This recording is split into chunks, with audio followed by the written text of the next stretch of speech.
दोस्तों, एलियंस और उड़न तस्तरी यानी यूएफओ को लेकर हमेशा से लोगों में उत्सुकता रही है। क्या वाकई में इनका अस्तित्व है भी या नहीं, या अभी भी एक रहस्य बना हुआ है। अमेरिका में एक ऐसी जगह है जहां इसे लेकर रिसर्च जोरों पर है। दोस्तों, एरिया 51 ऐसी जगह है ना जिसके बारे में पूरी दुनिया को कुछ मालूम ही नहीं। इसके बारे में तो अमेरिकी सरकार ने भी अभी कुछ ही साल पहले कहा है कि वो जगह दुनिया में मौजूद है, पर इसके आगे अमेरिकी सरकार ने कुछ भी नहीं बताया। आखिर क्या है एरिया 51 का रहस्य? क्यों एलियन से जोड़कर इस जगह को देखा जाता है, जानेंगे आज की वीडियो में।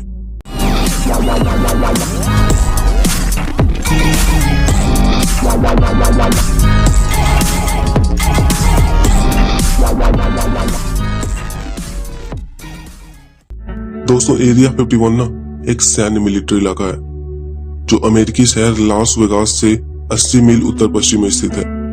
यह इलाका अक्सर चर्चा का केंद्र बना रहता है क्योंकि ऐसा माना जाता है कि यहाँ दूसरे ग्रहों से आए एलियंस के ऊपर शोध कार्य किया जाता है। कई लोगों ने तो यहाँ तक दावा किया है कि उन्होंने कई बार अनआइडेंटिफाइड फ्लाइंग ऑब्जेक्ट यानी यूएफओ को वहां उड़ते देखा है। दोस्तों, सन 1947 में किए गए एक दावे के मुताबिक इस जगह पर एक यूएफओ दुर्घटनाग्रस्त हुआ था, जिसमें से एक एलियन का शव भी बरामद हुआ था। ये एलियन 4 फुट का था और अनगढ़ मानव जैसा दिखता था। कहा जाता है कि एरिया 51 के किसी हिस्से में अब भी उस पर शोध चल रहा है। इस जगह के बारे में इतनी गोपनीयता बरती गई है ना कि अमेरिकी सरकार के किसी नक्शे तक में इसकी कोई जानकारी नहीं है। और काफी साल पहले जब एक नक्शे में इसे दिखाया गया था तो तुरंत उस नक्शे को बदलकर दूसरा नक्शा लाया गया, क्योंकि अमेरिकी सरकार कभी नहीं चाहती कि एरिया 51 के बारे में किसी को पता चले। कुछ लोगों का दावा है कि नासा के वैज्ञानिक भी यहाँ काम करते हैं। वो लगातार एलियन से संपर्क साधने की कोशिश कर रहे हैं, उनके विमानों पर शोध कर रहे हैं और एलियंस का दिमाग पढ़ने की कोशिश कर रहे हैं। एरिया 51 एक ऐसा स्थान है ना जहां आम आदमियों के जाने पर पूरी तरह से प्रतिबंध है।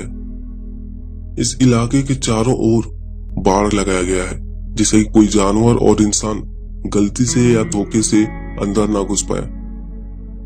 बाड़ों के चारों तरफ अत्याधुनिक हथियारों से लैस सुरक्षाकर्मी घूमते रहते हैं। इस जगह पर क्रूम नाम की एक झील है जिसके बारे में गूगल मैप पर भी जानकारी नहीं है। दोस्तों, इस झील से सटा हुआ एक रनवे बना हुआ है। यही नहीं, यहाँ कुल 7 रनवे हैं जिनसे खुफिया विमान उड़ान भरते रहते हैं। खबरों के मुताबिक 1950 के शुरुआती दौर में कुछ उड़न तस्तरियों को अमेरिकी आसमान में उड़ते पाया गया था, जिसके बाद इसके लिए एक अलग खुफिया प्रोजेक्ट शुरू किया गया। इस नए प्रोजेक्ट को प्रोजेक्ट ब्लू बुक और कई अन्य नामों से जाना जाता है, जिसे CIA के निर्देशों के बाद शुरू किया गया था। यह इतना खुफिया प्रोजेक्ट था ना कि इसकी जानकारी सिर्फ बेहद खास लोगों और इससे जुड़े अधिकारियों को ही थी। जब एरिया 51 को परीक्षण क्षेत्र के तौर पर चुना गया तो एक 8,500 फीट लंबे रनवे के निर्माण की जरूरत हुई। इस निर्माण की ओर किसी का ध्यान न जाए, इसलिए इसका निर्माण कार्य केवल रात में किया जाता था।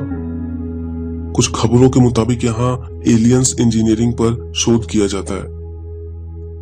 दोस्तों, कुछ तथ्यों के मुताबिक तो एरिया 51 में कई एलियंस को कैद करके रखा गया है जिन पर शोध किया जाता है। माना जाता है कि इस जगह पर परमाणु बमों के धमाके भी किए गए हैं जो परीक्षण स्वरूप थे। इस चक्कर में आम लोगों को यहाँ से विस्थापित कर दिया गया। यहाँ कुछ लोग अभी भी रहते हैं, पर वो इस एरिया 51 के कर्मचारी हैं या उनके परिजन या कोई और, उनके बारे में कोई जानकारी नहीं मिल पाई है। दोस्तों, क्या आपको पता है कि अमेरिका में हुए एक शोध के मुताबिक करीब 57% लोग एलियंस और उड़न तस्तरियों के वजूद को सच मानते हैं। हालांकि इनको देखे जाने के 100% दावों में से 90% या तो खारिज कर दिया जाता है या फिर दबा दिया जाता है, लेकिन 10% ऐसे भी दावे हैं जिसके सबूत भी मौजूद हैं। दोस्तों, इस इलाके के ऊपर से ना किसी विमान को उड़ने की इजाजत नहीं है। अगर कोई ऐसा करता भी है तो एयर ट्रैफिक कंट्रोल उसे चेतावनी देकर तुरंत अपना रास्ता बदलने को कहता है। अगर ऐसा नहीं होता तो फिर अमेरिकी वायुसेना उस पर कार्रवाई करती है। दोस्तों, दुनिया में ना कई जगहों पर एलियंस के देखे जाने के दावे किए जाते हैं, लेकिन एरिया 51 में इन दावों में छुपी हकीकत देखने को मिलती है। इस जगह के आसपास कई बार ऐसी चीजें मिली हैं जो इस दावे को पक्का करती हैं कि वाकई में एलियंस होते हैं। दोस्तों, अगर वीडियो अच्छी लगी हो तो वीडियो को जरूर लाइक करें।